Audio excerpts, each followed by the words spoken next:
Olá, seja muito bem-vindo. Tá no ar o Semana Legislativa, o nosso jornal com resumo das notícias que marcaram a semana na Câmara e na nossa cidade. E vamos aos destaques desta edição. Projeto do governo federal que quer regulamentar a profissão de motoristas de aplicativo tem gerado debate entre a categoria e os vereadores da Câmara. Receia que as novas regras possam inviabilizar a função. Abril Verde, campanha reforça a importância da segurança do trabalho e da garantia da saúde, produtividade e dos direitos dos trabalhadores. Já ouviu falar nas árvores solares? Projeto aprovado na Câmara quer incentivar a instalação dessas unidades inteligentes para captação de energia construídas no formato de uma árvore. Ainda sobre projetos aprovados, São José deve ganhar um encontro anual de motociclistas para valorizar os motoclubes da cidade. Confira os projetos aprovados e os assuntos debatidos pelos vereadores nos nossos resumos das sessões. E vamos adiantar as comemorações dos 100 anos do Vicentino Aranha, com uma reportagem especial mostrando um pouquinho da história desse parque, importante para muita gente. Seja muito bem-vindo, tá no ar o Semana Legislativa.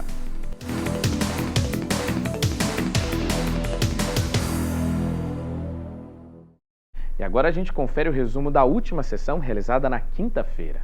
Entre os projetos aprovados durante a 17ª sessão está a matéria do vereador Fabião Zagueiro, que autoriza a Prefeitura a instituir a política municipal de inclusão da pessoa com deficiência. De acordo com o projeto, a formulação e implantação desta política municipal visa integrar ações setoriais de forma a garantir o desenvolvimento de planos, programas e projetos decorrentes dela. Voltado para a área da educação, outro projeto aprovado, este do vereador Rogério da Acazem, autoriza a implantação do estudo da Constituição em miúdos nas escolas da rede municipal. Um dos objetivos é promover, fomentar e estimular a compreensão da Constituição Federal, além de expandir a noção cívica dos estudantes, despertando o interesse em conhecer as leis que regem nosso país, estado e município. Já sobre o esporte, um projeto do vereador Marcão da Academia autoriza instituir a Semana da Maratona de Artes Marciais no calendário oficial da cidade. A maratona poderá contar com aulas das modalidades oferecidas pela Secretaria de Esporte e Qualidade de Vida, com o objetivo de difundir e fomentar a modalidade. Também recebeu aval favorável dos parlamentares o projeto encaminhado pela Comissão Conjunta de Justiça e Economia, que aprova as contas da Prefeitura relativas ao ano de 2021. Outras propostas aprovadas foram para a denominação de ruas. Já na tribuna, o vereador Roberto Chagas falou sobre a necessidade da implantação de sinalização de solo em ruas da Zona Norte, com o intuito de evitar acidentes de trânsito. Lixos descartados de forma irregular em estrada rural da mesma região também foi outro tema, assim como o trabalho da equipe do Centro de Controle de Zoonoses pelo não recolhimento de animais em situação de rua. A sessão na íntegra você confere no nosso canal do YouTube. Barulho, som alto, confusão. Tem muita gente reclamando de alguns estabelecimentos comerciais de São José, a exemplo das adegas, que não têm respeitado a lei do silêncio. Em resposta, a Prefeitura tornou mais rigorosa a legislação e só no primeiro trimestre deste ano, mais de 30 adegas foram interditadas por não respeitar a lei. A Câmara defende o respeito à legislação. Portas fechadas. O motivo? Descumprimento da lei do sossego. Aqui em São José, o município tornou mais rigorosa a legislação e quem descumprir a regra tem o alvará de funcionamento suspenso.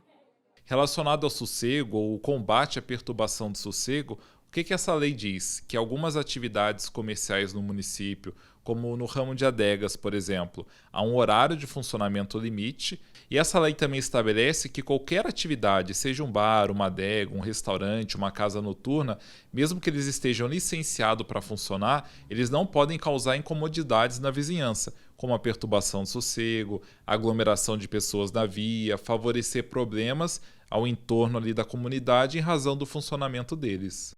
O Rodrigo é diretor do Departamento de Fiscalização de Posturas Municipais de São José, órgão responsável pela fiscalização. Entre os pontos checados está a documentação do comércio, o alvará e o cumprimento do horário limite para funcionar. até às 10 horas da noite. Nós mapeamos muitos locais que estão dando problemas, funcionando de maneira irregular, e também nós acolhemos demandas de reclamação e denúncia da população, através do telefone 156 ou do telefone 153, que é da Guarda Civil Municipal. Então isso nos ajuda a mapear e direcionar a fiscalização para os locais que estão funcionando irregularmente, que a gente possa garantir que a população tenha o seu direito garantido ali no entorno daquele comércio. Reclamações sobre o descumprimento do horário de alguns comércios são um dos principais focos dos agentes de fiscalização. A preocupação é quanto à baderna, som alto e o consumo de bebidas alcoólicas durante um horário em que o local não poderia funcionar. Um problema que este ano tem se tornado recorrente na cidade. Segundo o Departamento de Fiscalização de Posturas Municipais, em 2022, 97 adegas foram interditadas em São José dos Campos. Em 2023, essa quantia caiu, foram 51. Mas em 2024, apenas nos 3 primeiros meses do ano, 33 adegas já passaram pela interdição. Realmente é um número alto, então é um número de locais que foram fiscalizados, fechados, porque estavam descumprindo as regras de funcionamento. Isso é interessante colocar. São locais que estavam funcionando sem documentação, ou desrespeitando o horário de funcionamento, ou causando perturbação, incomodidades num grau muito elevado para a população no entorno. A interdição do espaço é a última ação da prefeitura, caso o local não respeite a lei do sossego. Antes, o dono recebe uma advertência e até multa. Mas a palavra interditado não quer dizer que o comércio foi fechado permanentemente.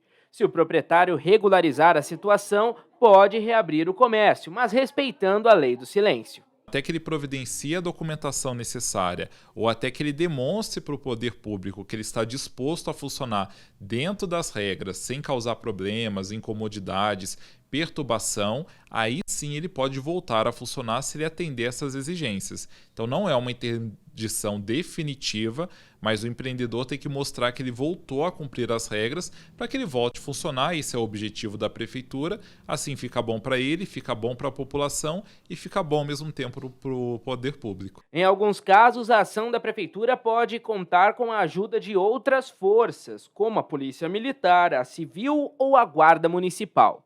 Com relação à perturbação de sossego, nos finais de semana, eles aumentam muito. A sociedade está em casa, está no período de folga, então o período noturno é onde tem o maior número de ocorrências para a Polícia Militar.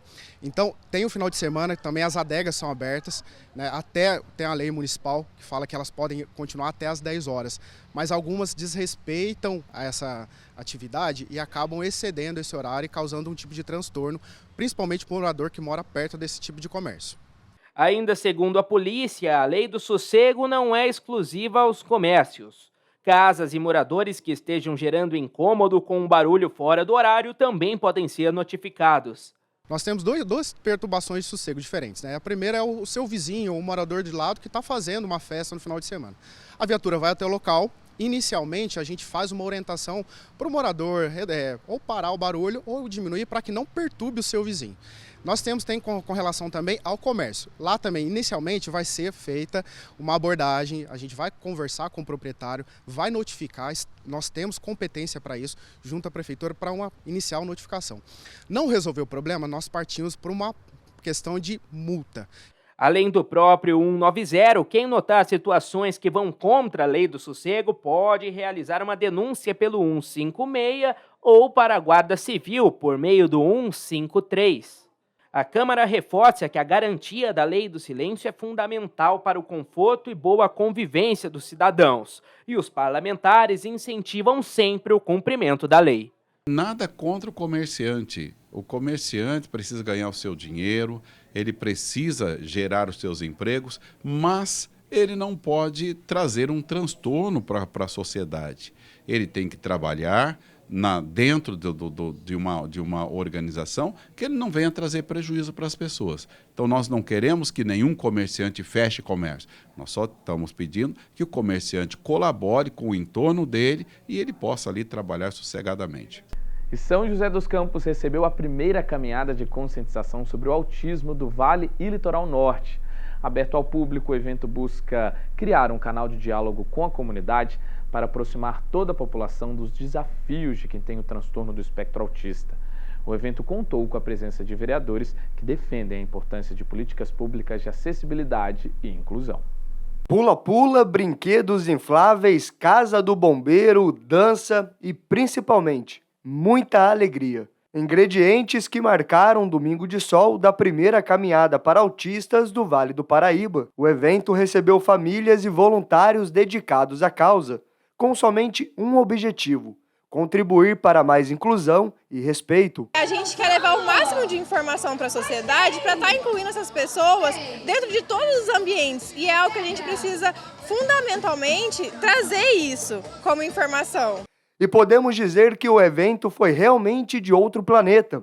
Afinal, a turma do Star Wars apareceu para animar a festa. E tanta animação foi possível pelos apoiadores, desde psicólogos até empresas privadas, que adotaram a pauta e fizeram dela uma forma de trazer mais visibilidade para o assunto. A gente quer fazer as pessoas ter essa conscientização, entender, respeitar e apoiar cada vez mais todos os projetos que incluem os autistas. É importante para conscientizar toda a sociedade, né, para a importância de um olhar diferenciado para as crianças com autismo. E a junção de toda essa comunidade, né, várias clínicas juntas, parceiros. Atualmente, em São José, de acordo com dados da Prefeitura, existem mais de 1.700 crianças com TEA. Organizadora do evento, a Camila Calaú é mãe de uma criança autista e fundadora da ONG TEA Amigos. Para ela, o encontro é uma forma de promover acolhimento às famílias e às crianças com autismo. A ideia é trazer visibilidade para o tema e mostrar que, na verdade, o autista ele quer isso, ele quer um domingo de diversão em família. A gente quer poder frequentar todos os lugares com adaptações necessárias, mas poder frequentar todos os lugares. Então aqui é um convite para todo mundo poder conviver junto. E a caminhada foi substituída por um circuito psicomotor de esportes. Todo o esforço era recompensado pela medalha e o sorriso. A Patrícia é mãe de 2 crianças autistas e valoriza a iniciativa. Precisa do apoio, dessa união de todos, né, para essas crianças, adolescentes e adultos serem mais compreendidos, serem respeitados, né? E faz parte, né, da evolução de todos, né?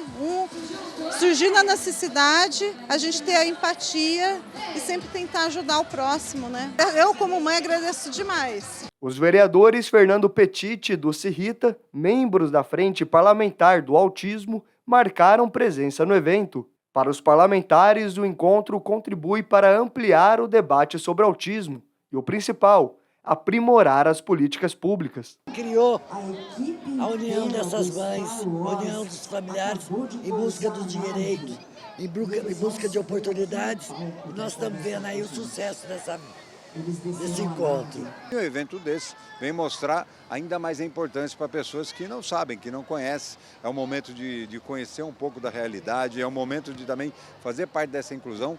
Muitas vezes a pessoa não tem um parente autista, mas tem um vizinho, tem algum colega de escola, que ele possa conscientizar seus filhos e também ficar consciente que ele tem que fazer parte disso. Ainda de acordo com os parlamentares, o encontro também foi a oportunidade de se aproximar das famílias para conhecer mais de perto a realidade das crianças. A ação do vereador, né, do Poder Legislativo, quando ele aproxima da família, do familiar, daí que vem as ideias, daí que o conhecimento fica amplo. Todas as ideias que saíram do meu gabinete, né, foram ouvindo algum pai ou mãe. E nós temos que continuar brigando pelo centro de atendimento dos portadores com TEA, que é saúde, que é fisioterapia, que é cuidado com as mães, que é psiquiatria, que é clínico geral para os mais adultos, como os pediatras. Então, precisa muito mais mesmo. E no final, o que vale é a palavra-chave: esperança. Por isso, a Camila espera conscientizar as pessoas para que no futuro a sociedade respeite e inclua as crianças autistas. A gente quer quebrar aquele paradigma de que o autista vive no mundo dele. Não, ele vive neste mundo, no nosso mundo, ele está aqui. E incluir é isso, é estar aqui fazendo atividade física, é estar aqui com a família, é estar aqui com os terapeutas, é estar aqui com pessoas que ele não conhece, mas que estão dispostos a saber mais sobre o autismo. E um projeto em debate apresentado pelo governo federal que é regulamentar o trabalho dos motoristas de aplicativo no país. A proposta tem gerado polêmica entre usuários e empresas, porque enquanto o governo defende que a medida amplia direitos, há quem acredite que o valor recebido pelas corridas pode diminuir. O assunto repercutiu entre os motoristas e foi debate entre os vereadores da Câmara. Para complementar a renda, o Marcelo começou a trabalhar como motorista de aplicativo 7 anos atrás. Desde o início, ele calcula os gastos com o veículo e o valor da força de trabalho e, com base na quilometragem, decide se vai aceitar a corrida. Cada dia que passa, meu carro está sendo depreciado, entendeu? Eu estou fazendo corrida, eu estou trabalhando com o meu veículo, mas estou depreciando o meu carro. Se eu vou pegar uma corrida, eu não vou pegar uma corrida abaixo de R$1 o quilômetro rodado, porque para mim não compensa. E para a maioria dos motoristas de aplicativo é a mesma coisa. Eles veem assim, essa corrida aqui tem 10 km, tá dando R$11. Opa, aí já compensa. Tem 10 km, tá dando R$7. Já não compensa, entendeu? Agora Marcelo tem dúvida se vai valer a pena continuar na profissão. É que tramita no Congresso Nacional projeto de lei complementar que regulamenta o trabalho da categoria. Pela proposta, a remuneração será fixa de R$ 32,10 a hora trabalhada, que passa a valer com o passageiro dentro do carro, sem contar o tempo de espera pelas corridas. É uma coisa nova, porque não pegou os direitos da CLT, porque a gente é um trabalhador autônomo por plataforma. Não adquiriu aqueles direitos da CLT como 13º, fundo de garantia, férias. Esses direitos não estão sendo abrangidos nessa modalidade. E, por outro lado, ficou para a gente os encargos, tipo assim, o INSS para a gente pagar, entendeu? E o sindicato para representar a gente. A gente sabe que essa representação depois vai ter custo também. E vai sair lá do bolso do motorista também. A proposta apresentada pelo governo federal estabelece ainda um piso nacional, ou seja, a remuneração não poderá ser menor que R$ 1.412 por mês. Segundo o governo, o projeto é resultado de um acordo entre o Ministério do Trabalho, representantes dos trabalhadores e empresas. Daniel, que também trabalha com as plataformas, afirma que o valor não cobre os custos e a manutenção do carro e entende que, se aprovado, o PL vai tornar a atividade inviável. R$ 32,10 a hora, aí eles fizeram um cálculo lá, desse 24 é da despesa do carro e R$ 8,00 é para o motorista. Mas não é, um carro gasta mais de R$ 24,00, é muito pouco, isso aí não cobre. É muita desvantagem para o motorista. Estimativas dos próprios motoristas apontam que em São José dos Campos, cerca de 15 mil pessoas trabalham com as plataformas. Parte deles fez uma manifestação contra a proposta. A regulamentação criaria uma nova categoria, o trabalhador autônomo por plataforma. O governo federal defende que o projeto visa criar mecanismos previdenciários e melhorar as condições de trabalho. Assim, o período máximo de conexão do trabalhador a uma mesma plataforma não poderá ultrapassar 12 horas diárias. O projeto limitou a 12 horas. E aí também não fica muito claro de como vai se dar na prática. E se eu estiver no meio de uma viagem longa, estou indo para o aeroporto, uma hora e pouco, como é que fica a volta? Eu tenho que voltar sozinho? Não posso pegar um outro passageiro?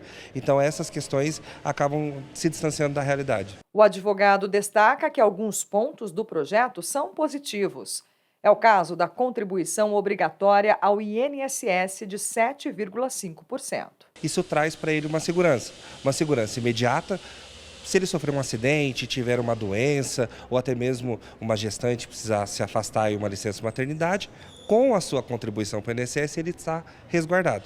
E também no futuro, por uma aposentadoria, ele passa a contribuir, o que hoje estão na informalidade. Para a Câmara Municipal, a regulamentação é necessária e deve ser discutida com equilíbrio para garantir proteção aos trabalhadores e, ao mesmo tempo, viabilizar a atividade das empresas. Eu sou totalmente favorável à iniciativa dos motoristas, né, seja do Uber, do 99, dos diversos aplicativos, mas, logicamente, nós temos que também entender como vai ser feito isso, colocar de uma forma adequada os valores mínimos de recebimento por parte de cada um dos motoristas, para que o serviço continue viável para as empresas que exploram esse tipo de serviço. Marcelo não é contra a regulamentação, desde que a categoria não seja prejudicada. A PL em toda, ela não é ruim, ela tem que ser emendada. Tipo,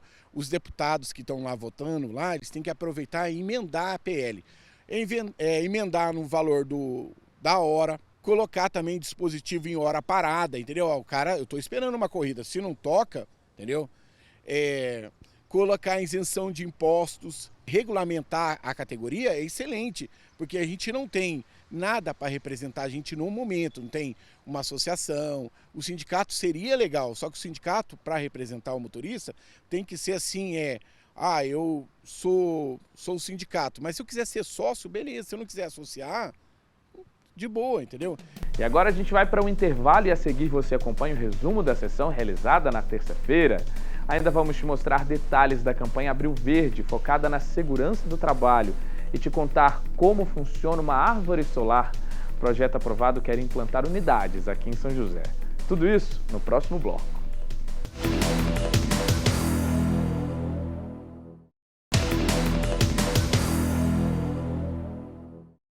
E o Semana Legislativa está de volta. Agora eu te convido para acompanhar um pouquinho dos trabalhos realizados na sessão de terça-feira. Além da votação de documentos, os vereadores também debateram uma série de assuntos de interesse público e você confere agora. Na 16ª sessão do ano, os vereadores apreciaram uma série de documentos, sendo a maior parte pedidos para execução de trabalhos de manutenção pública. Entre as solicitações estavam podas de árvore, troca de lâmpadas, operação tapa-buraco e ronda policial em alguns bairros. Requerimentos aprovados em plenário também pediam agilidade no atendimento à saúde para a população. Já durante o pinga-fogo, momento em que os vereadores usam a tribuna para debater assuntos de interesse público e partidários, os principais temas levantados pelos parlamentares foram fiscalização, educação, direitos trabalhistas, esporte e saúde pública. O primeiro orador, vereador Juvenil Silvério, destacou os investimentos no setor da educação em São José, que colocaram nossa cidade em 5º lugar entre as cidades brasileiras de médio porte na qualidade de ensino. Juvenil também parabenizou o trabalho das autoridades, que prenderam um funcionário de uma escola suspeito de importunação sexual de alunas. Lino Bispo comentou sobre o futuro do Partido Liberal em São José nas eleições deste ano. Segundo o vereador, o PL irá anunciar Eduardo Cury como pré-candidato à prefeitura e deve ser destaque para o legislativo e executivo em diversas cidades. Quem também usou o período do pinga-fogo foi o vereador doutor José Cláudio. Ele comentou sobre a paralisação dos coletores de lixo em São José e pediu apoio à categoria. Também pediu informações da prefeitura sobre um contrato para oferta de medicamentos manipulados na cidade. Ainda no tema da saúde, doutor José Cláudio cobrou medidas de combate à dengue. A questão dos coletores de lixo de São José também foi abordada pela vereadora Amélia Naomi. Ela defendeu que é preciso respeitar os direitos trabalhistas da classe e pediu a garantia dos empregos. Solicitou ainda uma ação efetiva da prefeitura no apoio dos funcionários afetados.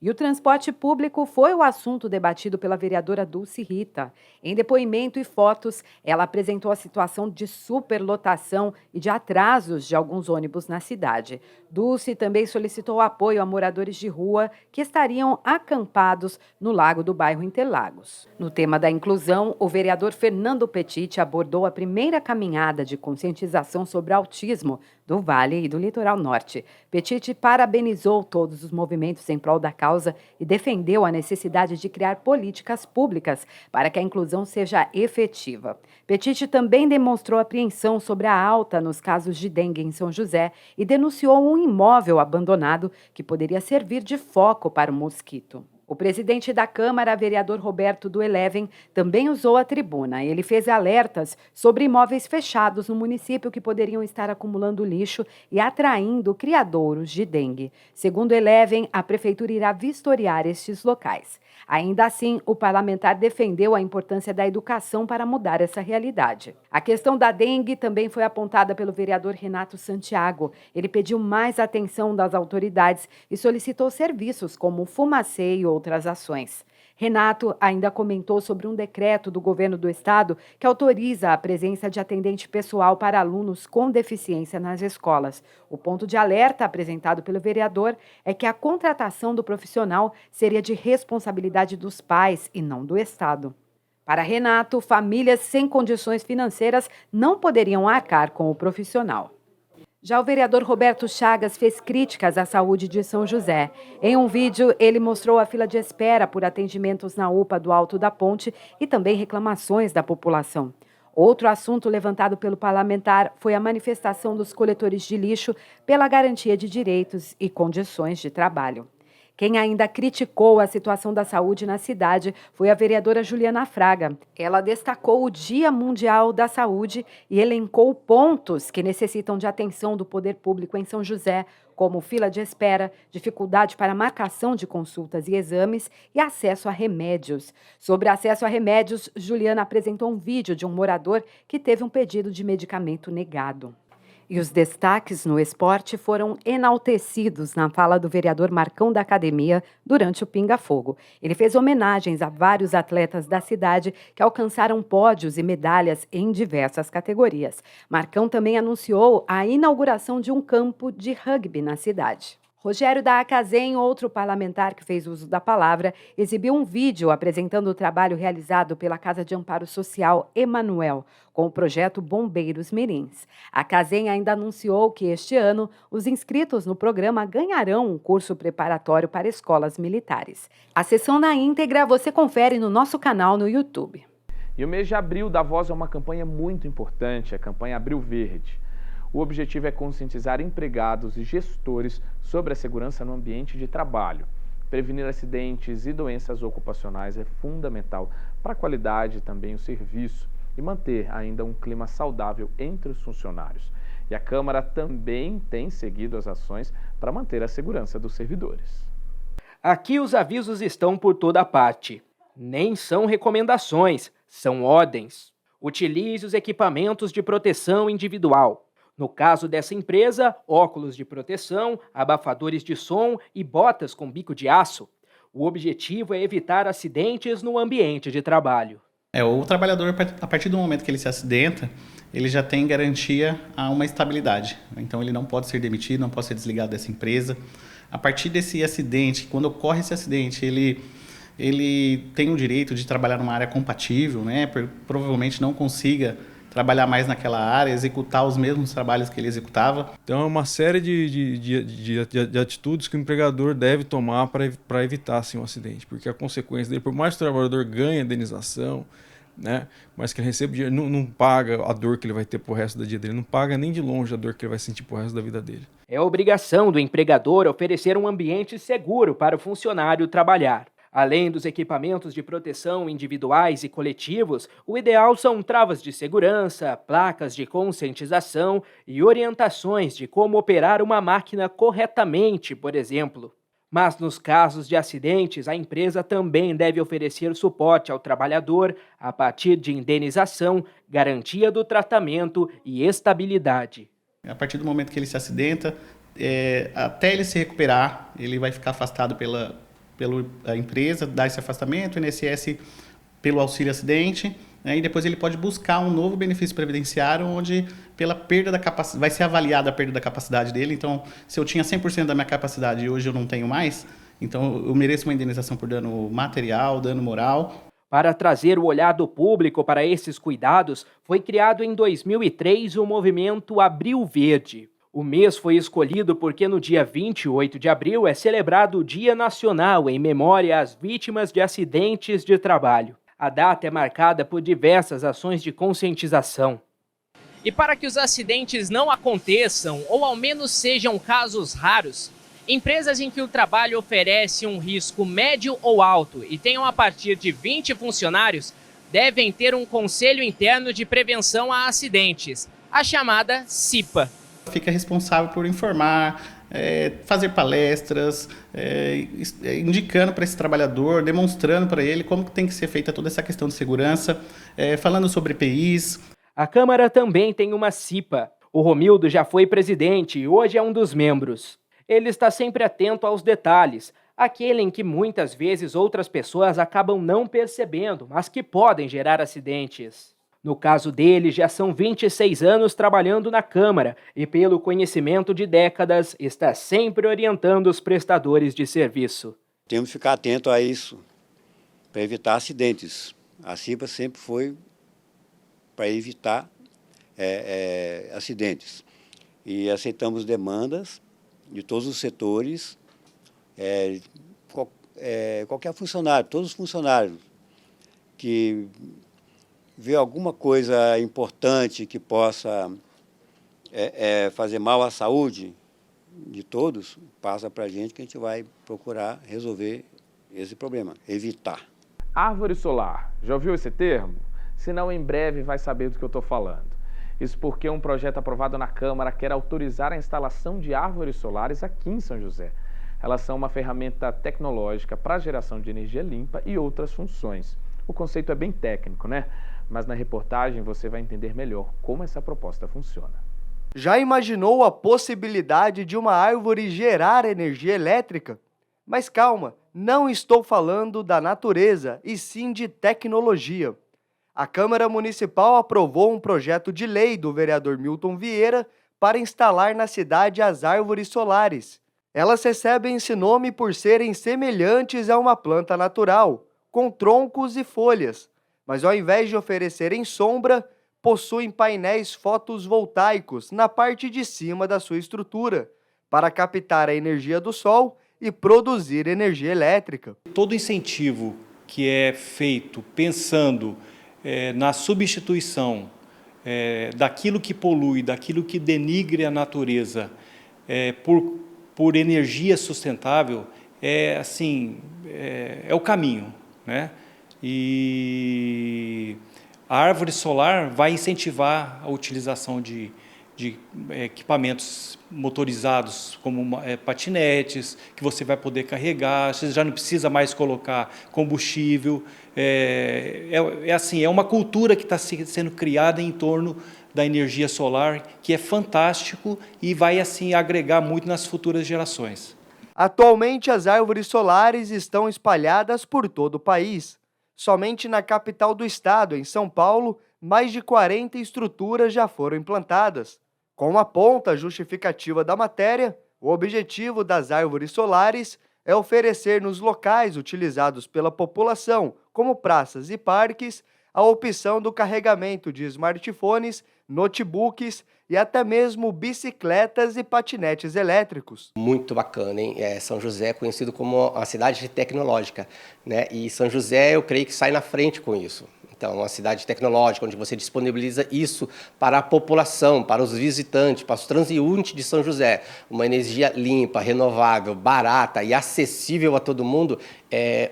A população de São José tem muito a ganhar com isso. O custo maior é a implantação, né, dos painéis solares, ainda é custoso, mas você tem ao longo de 4 anos, você recupera todo o teu investimento. Ainda de acordo com o documento, a proposta também visa promover na cidade o desenvolvimento sustentável, já que as placas solares geram uma energia limpa e não prejudicam o meio ambiente. Segundo esse engenheiro elétrico, a iniciativa ainda pode garantir a longo prazo economia aos cofres públicos, com a redução no custo da eletricidade. A manutenção de placas de energia solar basicamente é limpeza. Um reaperto, alguma coisa, mas o custo operacional é muito baixo, como de qualquer projeto fotovoltaico. Por isso, quando passar pelas ruas, não se assuste com uma árvore diferente, já que neste caso, a natureza e a tecnologia podem andar lado a lado na busca por sustentabilidade. Levar essas pessoas debaixo de uma árvore solar, aproveitando a energia do sol para carregar seus equipamentos elétricos, vai criar, com certeza, já está sendo criado também uma cultura, né, de aproveitamento da energia gratuita do sol para a produção de energia elétrica, né? Então, as novas gerações vão estar familiarizadas com isso, com muito mais do que nós, né? Quando uma cidade toma uma atitude dessa, o que ela transmite para a população? Que eles também podem fazer. Ou seja, nós, enquanto população, nós esperamos que os nossos governantes tomem ações para a nossa cidade, os bairros, o país inteiro. E quando eles fazem, ou seja, nós nos sentimos no direito de também fazer em nossa casa. Então, uma vez que a prefeitura implanta uma energia renovável, limpa, barata, sustentável, eu, enquanto cidadão, eu também tenho o dever de cuidar da minha casa, cuidar do lixo, cuidar de tudo para contribuir com o nosso planeta. E a gente segue agora para um intervalo rapidinho e na volta você vai conhecer o projeto que vai criar em São José um dia dedicado aos motociclistas e também aos motoclubes. Tem muita história, viu? E trabalho de quem segue esse estilo de vida. E vamos te levar a conhecer a importância do Parque Vicente Aranha para a cidade, que completa 100 anos este mês. É daqui a pouco.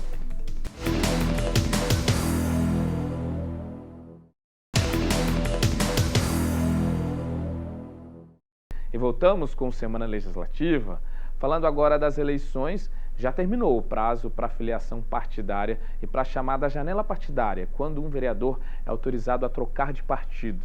Isso trouxe mudanças nas cadeiras aqui da Câmara e a gente mostra como ficou a composição partidária do Legislativo. Te atualiza também dos próximos prazos, já que a corrida eleitoral está cada vez mais perto. O período eleitoral é construído por uma série de etapas até a chegada da eleição. Fases que têm datas para serem realizadas.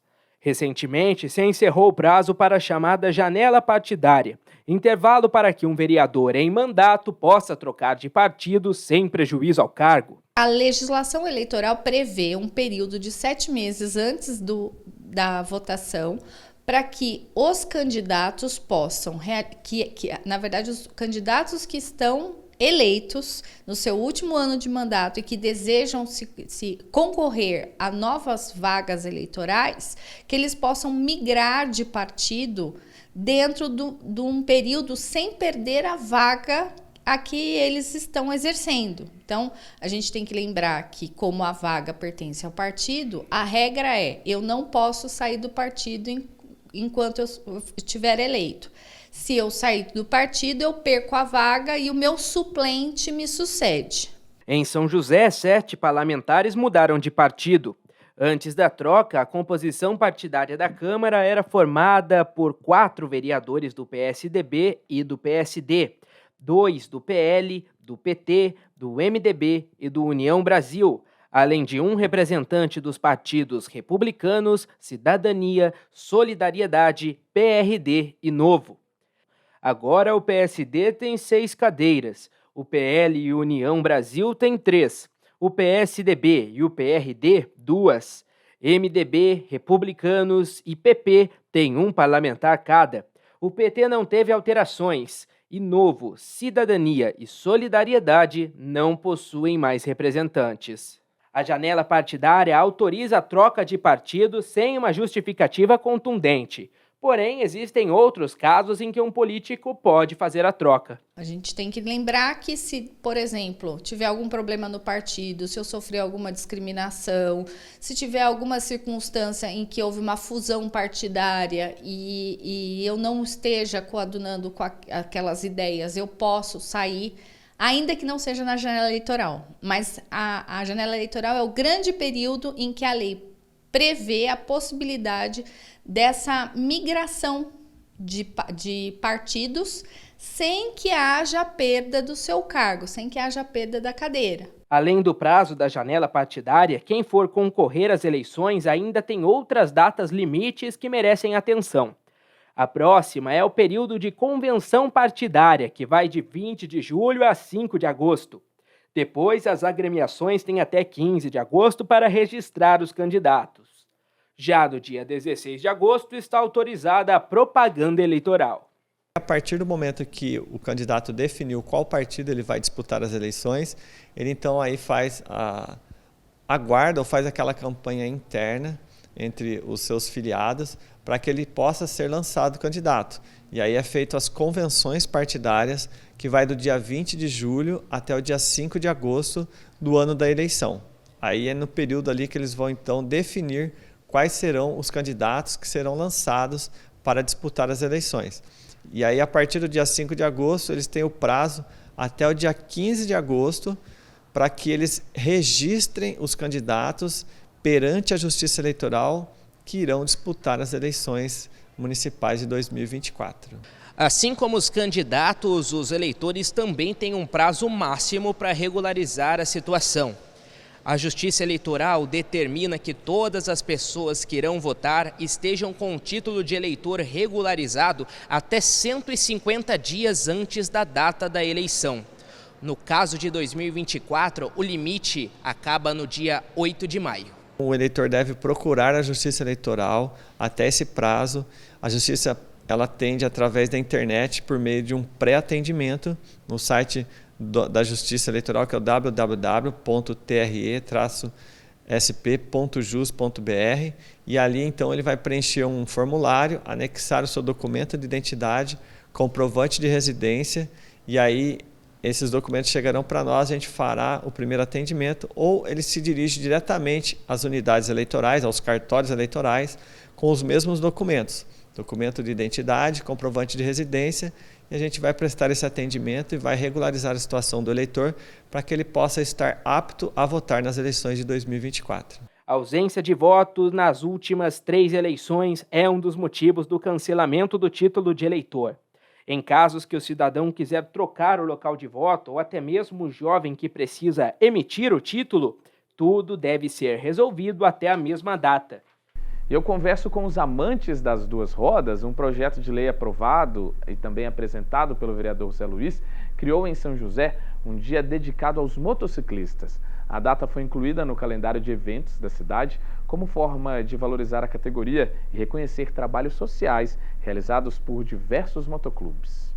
São mais de 50 anos de história entre o Paulo e o motociclismo. A paixão por motos começou ainda na adolescência e ele usava quase todo o dinheiro que ganhava por mês para alugá-las e andar pelas ruas de São Paulo. Hoje, aos 70 anos, ainda está na ativa. Eu saía muito quando era mais novo, né? E depois, com a idade, veio essa paixão, se tornou sangue e daí um dia eu devido a um problema de coluna, eu tive que comprar uma moto mais baixa, mais pé no chão, e acabei procurando um motoclube depois que eu aposentei, procurando um motoclube para participar. Ele é um dos integrantes do Motoclube Ruá, grupo de motociclistas da Paróquia Espírito Santo, no Jardim Satélite. A comunidade foi criada pelo José Luiz em 2015 e hoje conta com mais de 40 associados. Eles se reúnem mensalmente e realizam as chamadas viagens de missão, com ações para ajudar o próximo. De tanto ver meu irmão, ele passear, me chamar para passear com eles no motoclube, né? Aí surgiu a ideia, né? Eu com a esposa conversando, aí chamei mais um amigo lá na Paróquia Espírito Santo mesmo, né? Aí chegamos a uma conclusão que vamos montar, vamos. Mas qual é o primeiro passo? Faz uma carta e leva para o padre. Na época era o padre Luiz Fernando. E tudo foi de Deus, porque a gente, ao chegar na secretaria, né, entramos, eu com a esposa Raquel, e dá de início o padre Luiz Fernando indo atrás. Aí foi onde tudo começou. Com tantos anos de estrada, são diversas histórias guardadas na memória. Para o Paulo, as inesquecíveis foram as vezes em que se vestiu de Papai Noel motoqueiro e fez a alegria da criançada, além de todas as oportunidades que teve de dar carinho e atenção a quem mais precisava. A gente sai, às vezes, de uma missão dessa, de um asilo, a gente sai dessa missão, termina essa missão, vai partilhar o que cada um vivenciou ali naquele momento que a gente estava fazendo a visita, e a gente sente que, puxa, aquilo lá fez bem para os caras, fez bem para as pessoas e fez bem para a gente também, que a gente vê a nossa miséria também, né? A miséria que a gente tem no coração, o quanto a gente precisa fazer isso para poder alegrar um pouco a vida dos outros. Para o grupo, a cultura do motociclismo deve sempre ser valorizada e a imagem negativa que algumas pessoas ainda podem ter dos motoclubes deve ficar para trás. Hoje em dia, eles olham para a gente com uma outra visão, né? Lá vem a galera do bem, né? Então, onde tem muitos motoclubes ali, pode ter certeza que está rolando alguma coisa boa, né?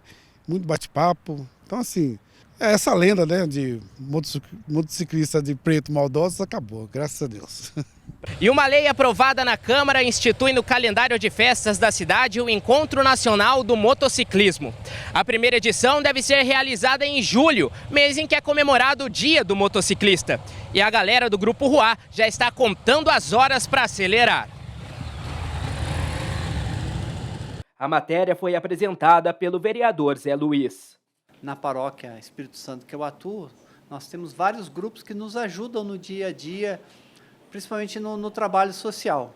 Então eles estiveram aqui, apresentaram a ideia, estavam procurando uma data no calendário do município, nós pesquisamos, tinha uma data boa, que eles podiam fazer o encontro deles, aí foi apresentado o projeto, passou pelas comissões, plenário, o prefeito já sancionou o projeto inclusive, e agora tornar realidade o encontro deles na data prevista. De acordo com o vereador, os encontros, além de motivar as boas ações realizadas pelos motoclubes, vai movimentar a economia e o turismo da cidade. Então você imagina aí 1.000, 2.000 motociclistas se reunindo num local aqui em São José. Vai fomentar o turismo, vai fomentar os hotéis, a parte de restaurante, a parte gastronômica, então tem também a parte econômica, mas principalmente essa mobilização das pessoas, de conhecer, quem sabe a cidade que é a capital do avião pode se tornar também a capital aí do motociclismo, né? E o presidente do grupo, o Paulo, e os outros companheiros de estrada estão empolgados com a novidade, que acreditam ser positiva para o município e para os motociclistas. Essa vinda desse encontro, né, de motociclistas aqui no Vale do Paraíba vai ser de grande benefício para nós todos, né? Para nós todos que somos do mundo do motociclismo aí. Ainda sobre projetos de lei, uma matéria aprovada na Câmara vai alterar a composição e o funcionamento de 2 conselhos municipais importantes para a cidade, o da Saúde e o da Mobilidade. A ideia é organizar melhor a função dos membros e das reuniões que têm prazos estabelecidos para serem realizadas. É o que a gente te mostra na reportagem. Eles analisam documentos e fiscalizam as unidades de saúde de São José dos Campos. É dos integrantes do Conselho Municipal de Saúde a responsabilidade de verificar se os serviços que devem ser prestados à população estão sendo cumpridos. Ele faz a fiscalização de todas as ações da Secretaria Municipal de Saúde. Então, seus contratos, a gente verifica os contratos, se aquele serviço que está no contrato realmente está sendo prestado à população de São José dos Campos. Então, a gente visita os equipamentos públicos para verificar se tudo que está no contrato realmente está sendo ofertado à população de São José dos Campos. O Comus é um conselho permanente e deliberativo. O órgão deve fiscalizar as ações e aprovar as contas da Secretaria de Saúde. Ao todo, são 32 conselheiros. 50% deles são usuários do SUS e trabalhadores. 25% representantes da gestão pública e outros 25% representam as empresas prestadoras de serviços. Até 2023, o mandato dos conselheiros era de 2 anos. Agora, a Câmara Municipal aprovou o projeto de lei que altera esse período e o mandato passa a ser de 3 anos. Todo conselho comunitário, todo conselho de saúde ou de outra pasta específica, você tem que estar de acordo muitas vezes com o Estado e com a União, governo federal, governo estadual. Então, o Comus, em São José dos Campos, ele precisou passar por algumas adaptações de legislação. Então, foi isso que nós fizemos. Vai dar a alguns segmentos, algumas entidades, a possibilidade de poder, então, participar e, efetivamente, com os seus trabalhos, com a sua participação nesses conselhos, ajudar a criar políticas públicas voltadas para esse segmento. É um trabalho contínuo, que sempre que há uma alteração na sociedade, se faça pela Câmara também essa adequação para o bem da população. O atual presidente do Conselho Municipal de Saúde entende que a mudança vai facilitar a continuidade do trabalho. Vai facilitar por quê? Porque agora a gente tem 3 anos para desenvolver um trabalho de fiscalização melhor. Porque o que acontece? O mandato hoje do Executivo é de 4 anos. Então, a cada 2 anos, você renova o conselho. E quer dizer o quê? Fica que você deixa a sua fiscalização na metade do caminho. Agora você vai pegar e levar pelo menos até a metade do mandato do Executivo. Então você vai passar a fiscalização para o novo conselho já no final do mandato e concluir na metade do outro mandato. O Comus realiza reuniões mensais que acontecem sempre na última quarta-feira do mês. Os encontros são abertos e a população pode apresentar demandas. Ao abrir a reunião, eu já abro o tempo de inscrição para o cidadão falar. Então, ele tem 15 minutos que ele pega uma folha lá, ele coloca a demanda dele, o que ele quer, porque é o momento onde está também a secretária de saúde, está todos os diretores da saúde e ali se tira todas as dúvidas sobre a saúde de São José. O projeto de lei aprovado pelos vereadores também altera a composição do CONTUR, Conselho Municipal de Turismo. Assim, 2/3 das 30 cadeiras agora são ocupadas por representantes da sociedade civil de setores ligados ao turismo. O CONTUR entendeu e reconheceu 2 novos segmentos como potenciais de desenvolvimento econômico para o nosso município. Então, além de modernização da legislação, também há a inserção de mais 2 cadeiras representativas no nosso conselho, que é o turismo esportivo e o turismo de eventos, que são 2 grandes vetores econômicos hoje da nossa cidade. A nova lei também estabelece que as reuniões do CONTUR passam a ocorrer a cada 2 meses e não mais mensalmente. Além disso, a eleição do presidente deve ser aberta e não mais secreta. A secretária do CONTUR considera as mudanças necessárias para dar mais transparência. Ela destaca ainda que a participação popular é essencial para a cidade avançar e explorar ainda mais o potencial turístico. No site do CONTUR, www.contur.sjc.br, está disponível, além do calendário de eventos, o calendário de reuniões do ano todo do CONTUR. Tem os nossos canais também, onde a pessoa pode ligar, pode seguir nosso trabalho nas redes sociais também. Então, o CONTUR, como eu disse, ele está cada dia mais próximo à população para atender esses anseios. E como a gente viu no dia 27 de abril, dia em que efetivamente o Parque Vicentino Aranha completa 100 anos, muita gente vai aproveitar esse centenário de maneira especial. Mas nós aqui no Boletim vamos adiantar um pouquinho, viu, essa comemoração. Vamos voltar no tempo para contar a história desse parque centenário, viu? Muito importante para muita gente. Um lugar para celebrar a vida, com sorriso, música, samba.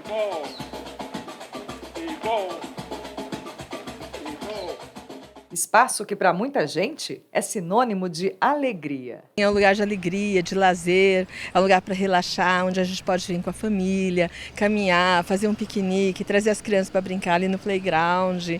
Tem ainda aqueles que buscam a sombra das árvores para cuidar do corpo e da mente. Utilizo bastante para atividade física mesmo, né? Às vezes alguns alunos de personal que querem vir treinar aqui, né? Eu trago eles aqui. Então, e é legal que a gente tenha essa conexão com a natureza também, né? E sempre sobra um tempinho para registrar os momentos de contemplação. Já venho preparada, faço minha caminhada, nem que seja uma caminhada, mas eu faço. Aí gosto de parar ali na capelinha, fazer minha oração, sentar ali para tomar uma aguinha de coco, relaxar. E de pensar que 100 anos atrás, lá em 1924, quando esse complexo foi inaugurado, o que definitivamente ninguém queria era estar aqui. Era fase sanatorial. Muitas pessoas foram curadas de tuberculose nesse espaço. E muito provavelmente a cidade que a gente conhece hoje seria diferente se não existisse o Vicentino Aranha. Aqui, essa região era uma zona rural, né? Então as pessoas ficavam muito impressionadas de ter um tratamento da tuberculose, porque era uma doença que não tinha cura. E ficavam muito assustadas. Como que São José vai ter um sanatório de tuberculose, vai ficar todo mundo doente, ninguém passava aqui, o trem passava, as pessoas cobriam o nariz, né, o rosto com lenço para não serem contaminadas. Então tinham muitas histórias. Só que a cidade cresceu muito em torno do sanatório, porque muitas famílias vieram de outras cidades, de outras regiões do país. Então a cidade foi sendo construída, foi ganhando mais movimento, mais corpo, né? Empresas foram se instalando muito por esse movimento do sanatório. As instalações do parque começaram a ser construídas em 1918. A inauguração aconteceu em 27 de abril de 1924. Durante muito tempo, foi o maior centro de tratamento da tuberculose da América Latina. O conjunto arquitetônico com 7 edificações é uma referência em construções hospitalares em forma de pavilhão. Ele é um ícone de memória, né? Tanto para essa parte da saúde em si, como também hoje, enquanto espaço ressignificado, ele é um local que também trata da saúde, numa outra esfera, que é o bem-estar, né? Não necessariamente direto com tratamento de doentes, mas de prevenção, de bem-estar, enfim. Esse patrimônio histórico foi adquirido pela Prefeitura de São José dos Campos e em 2007 a cidade ganhou um parque que se reinventa a cada dia. É o coração, né? Porque nós estamos aqui bem no centro com esse espaço maravilhoso, né? Então, que mistura cultura, lazer e uma atividade. Você vem aqui para, se estiver muito estressado, tomar um café. Então, é muito importante. Acho que ele oxigena a cidade. Então, é um coração importante. Na parede do pavilhão Alfredo Galvão ainda está um marcador de leito. Ele ajudava as equipes de enfermagem que cuidavam dos pacientes. O espaço mantém as mesmas características, mas hoje é ponto de parada para um papo, um café. Lá atrás precisava de um espaço para acolher doentes. Agora o pessoal vem curtir e aproveitar essa beleza toda natural que tem aqui dentro do parque. 100 anos após a inauguração do sanatório, essa joia da cidade continua viva, vibrante, com as janelas abertas para o futuro, sem perder de vista o caminho percorrido até aqui. A gente entende que patrimônio, na verdade, não é a coisa, não é o bem. Patrimônio, na verdade, ele é a relação que a comunidade, né, a sociedade, constrói com esse determinado bem. Então, se a gente for analisar quais são os bens que a cidade tem que remete a esse passado, a essa história, o Vicentino ele é o mais iconográfico, não tem jeito. A gente costuma dizer que 100 anos já se passaram. Agora a gente vai marcar, vai festejar, mas a gente está planejando o futuro, os próximos 100 anos. Então, a ideia é a gente mostrar para a população e deixar que a população também participe dessa idealização. Como a gente quer encontrar, como a gente quer projetar esse patrimônio histórico para as próximas gerações.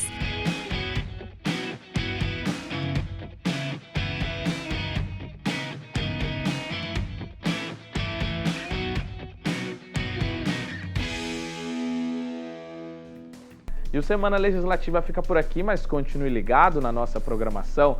Se você quiser rever o nosso programa, é só acessar a nossa página no YouTube, o @TV Câmara SJC.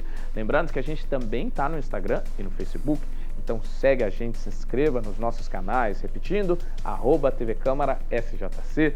Um bom fim de semana para você, até mais!